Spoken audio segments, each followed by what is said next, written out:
everyone, welcome back to Katarina's Garage. My name is Katarina Lloyd, and today, well, we're going to be reviewing this lovely 1967 Dodge Charger. Now, this is my favorite generation of Chargers, the first gen. They only made it from 66 to 67. They only ended up making so, in the first year it was like 65,000, second year it was only 15,000. So, you see a 67, they are actually a lot rarer than, the first year was the 66. We're going to go over this car and show you what's what with it, and then take it out for a drive. So, these I actually know a little bit about. Not like a ton, but I've always really loved these cars. So this, like I said, being a 67 Charger, there's a couple of differences on the outside, but I don't know them off the top of my head. However, I do know stuff on the inside, which I'll show you a little later.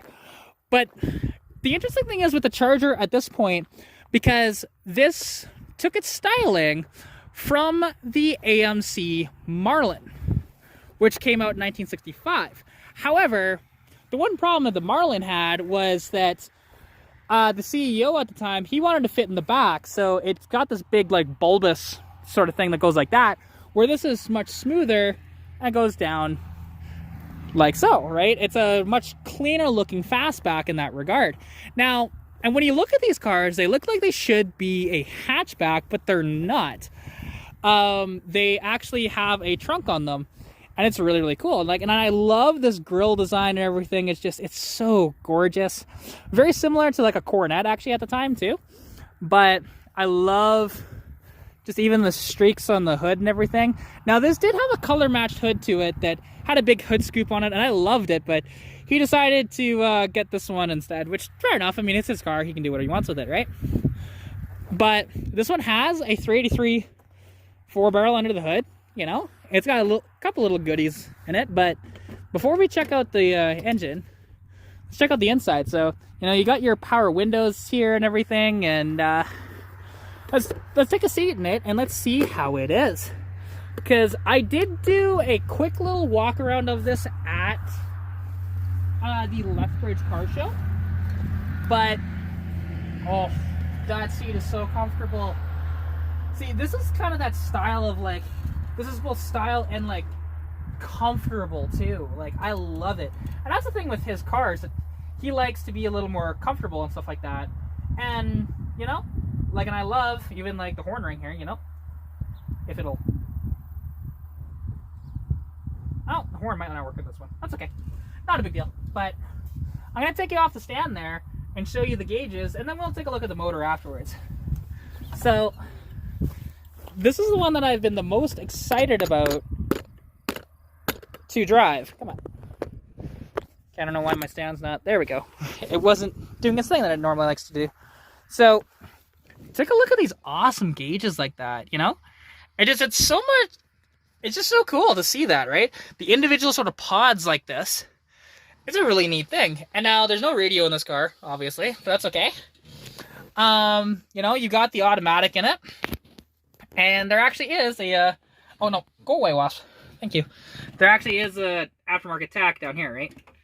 Or actually, no, that's not a tack. That's, that's a vacuum gauge. Okay, that's cool. And yeah, it's a lovely place to be.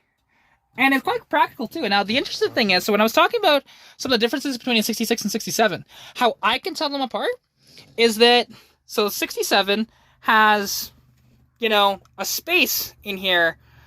Well, a 66 does not. It's a full console that goes all the way to the back like that.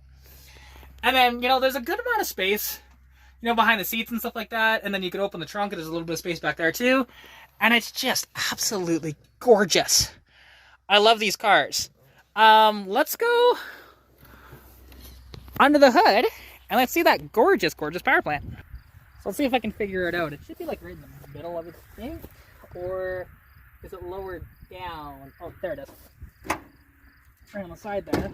And then there is, a little thing like that. There we go. You pull this one back. There we go. And you can see some goodies underneath the hood of this one. You've got the awesome aluminum rad in it. You've got the aluminum intake and, Edelbrock intake, and you know, carb and everything. These valve covers look awesome. That TIG welding and everything is just absolutely amazing. Yeah, and actually he's running the same wires that I do in mine. So these are build-it-yourself MSD street wires. They are a really awesome set of wires, to be honest, and they work great, and they don't cost like an arm and a leg. You know, this one does have a set of headers on it and all this different stuff. Now, he did have this thing on the dyno at the Langdon show, and it didn't really produce as much power as we would have thought, but it's one of these things where the 383 wasn't like the absolute powerhouse of a motor where the 440 more was. But that's okay. You know, anyways, let's go start this thing up here. And to say so. And it's the same sort of style as the other Chryslers from this time period. And you just fires right up. Now this one's got a cam in it, stuff like that. Like this is more of that like hot rod style, right? And I do really like this car, and this is something like I'd love to own myself. But yeah, let's hear this thing. So, and this being the first generation, like I said, was only made for 2 years. But then the lineage of the Dodge Charger is weird. So it started out as this, which this is like sort of a muscle car, but more of like a cruiser that was like practical, because they even advertise these that you can fit a 4x8 sheet of plywood in the back. But, and then of course you can get, you know, the big blocks like this. You can have a small block. They even could come with a slant 6, and you could even have a 426 Hemi in these cars too. Now this thing just sounds awesome. Like, oh, love that exhaust note. And I just love like everything about this, you know, with like the way that the tail lights are, you know, with the badge here and everything. It's just gorgeous. Oh, just sounds so good. And yeah, no, I'm just a big fan of these cars. Like I said, this is my favorite generation of these Chargers, because most people would prefer to have the you know, the 68 through 1970s, or even the 71 through 74s, but not me. Give me this all day long, 100%. Even though I love those cars too, but yeah, oh, just love that sound. Even like these deep dish wheels and everything. And yeah, now the spikes aren't to my sort of flavor, but that's okay. You know, like I said, that's not my car, so. And even like I love the little, you know, dice for the door locks here. It's just cool. But yeah, anyways, we're gonna let this thing warm up a bit, and we're gonna take it for a lovely cruise.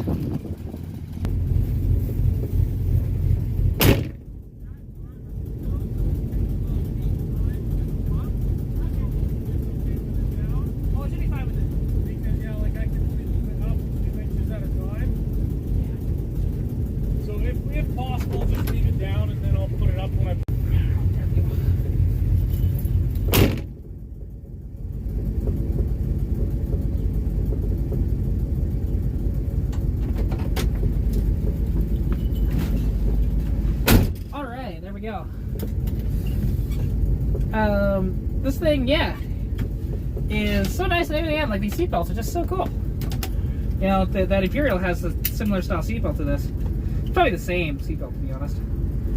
But you know, I just gotta make sure that I'm strapped in and you know, being safe, or as safe as I can be in a car with only lap belts and you know, that sort of thing. But let's see.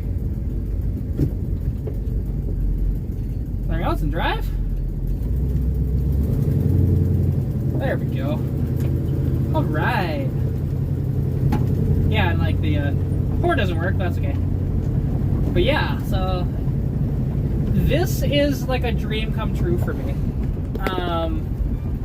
Because this is a vehicle that I've always wanted to experience, always wanted to drive something like this, and this is my chance, you know, to do so.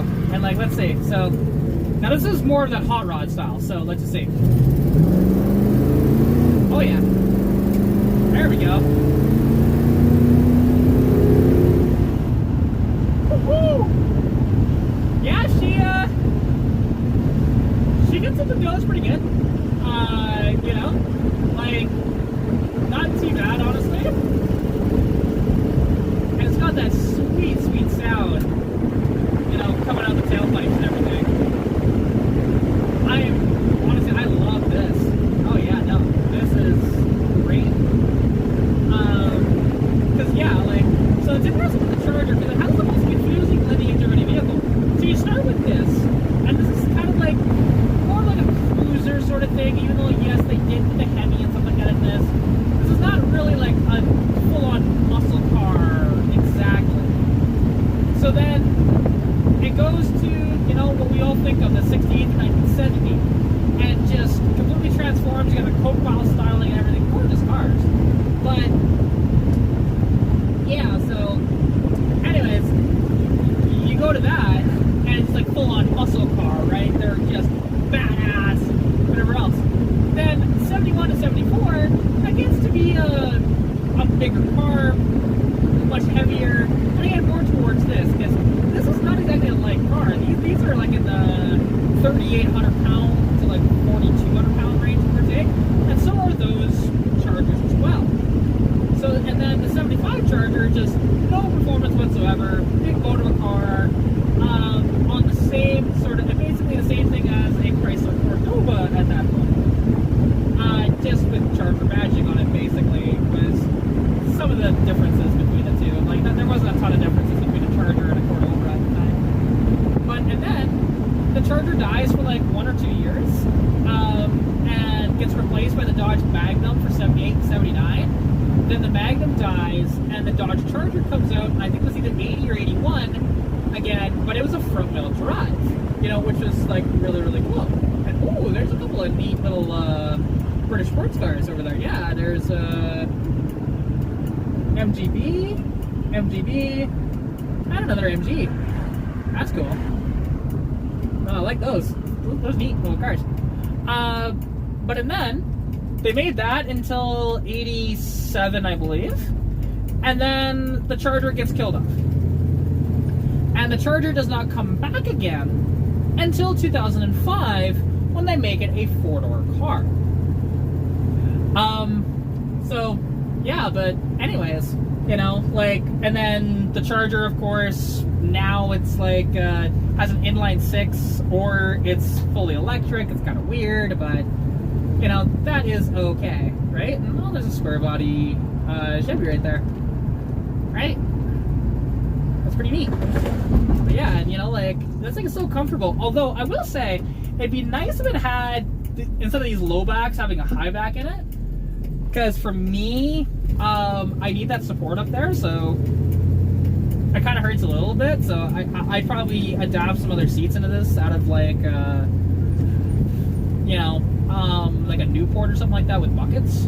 But other than that, yeah, like in this thing, you know, it's a little more bouncy and stuff like that than you'd think. But that's because this thing has like a rear like coilover conversion in the back, so. Which is okay. It still rides really nicely though. Like, it's not too bad. Like, this thing, I mean.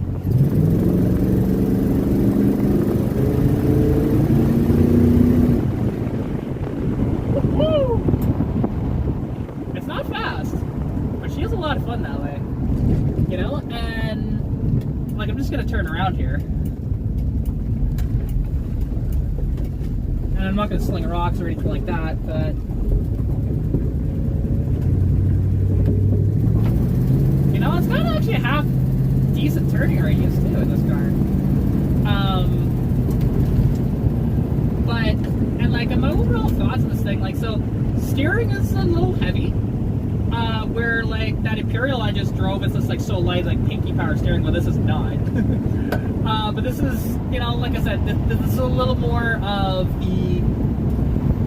the Charger wasn't exactly like a super expensive car back in the day, but like the Imperial was. The Imperial was top of the line, so comparing this to an Imperial is like a moot point. It's like, why would you do that? This was never designed as a luxury car. even though like it's more of like a cruiser that way, and because if I remember correctly, it only made like 240 horsepower on the dyno, I think it was. But it was kind of like heat soaked and stuff like that.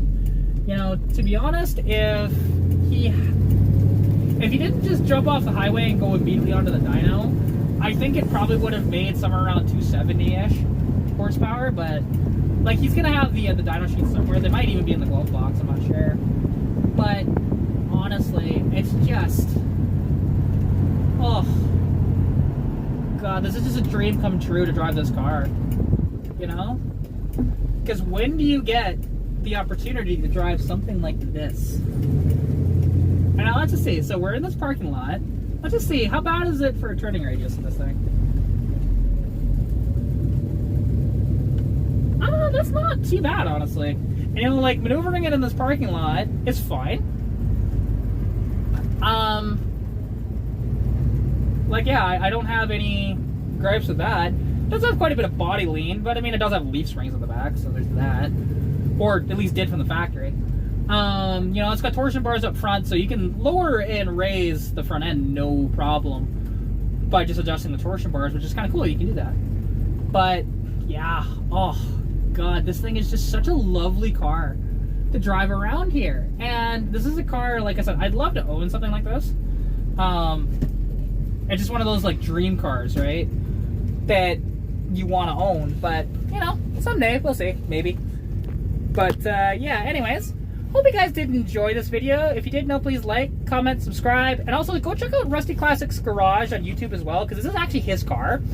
And yeah, now this one is not for sale, so don't ask about this one. He won't sell this car. It's such a nice car as well. Like, I love this thing. But yeah, anyways, hope you did enjoy. Take care, and I'll catch you in the next one. Peace out.